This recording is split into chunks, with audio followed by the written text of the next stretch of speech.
Tapusan ng balita lokal, preso ang isa ka lalaki matapos ginluthang-patay ang iya kapid sa Sitio Dawis, Barangay Lagubang, Barotac Nuevo, Iloilo. Ang sospek amo si Alfonso, 56 anyos, residente sang Barangay Tubungan, Barotac Nuevo, samtang ang biktima amo si Zaldi. Sa interview sang Bomba Radio kay Police Captain Jersey Besas, officer in charge sang Barotac Nuevo Municipal Police Station, iyagin pahay nga nagpadulong si Zaldi sa ilang ancestral house sang nahibal aniya nga didto si Alfonso. Nagpuisay ang duha kag nagsakitanay. Tubtob nga naglakat si Alfonso kag nagkuha sang arma sa sulod sang balay kag gintiro si Zaldi sa ulo kag dughan.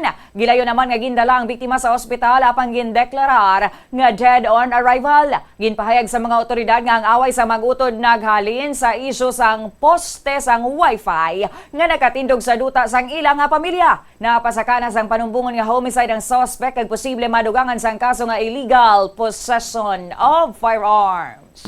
Bali no pagkikita ni sa aton nga victim nga ara ang suspect sa ancestral house nila ginkadtuan ini sang victim kag gin-confront ang iya nga utod.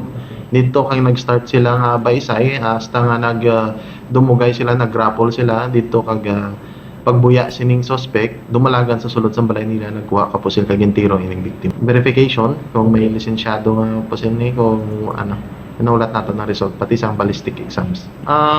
Sa aton to may tupad balay sila nga kuntani nga mabulig galing kay isang nagadamugay sila sa mapalapit na tanay ang mabulig gulpe nabatian niya na yung naglupok.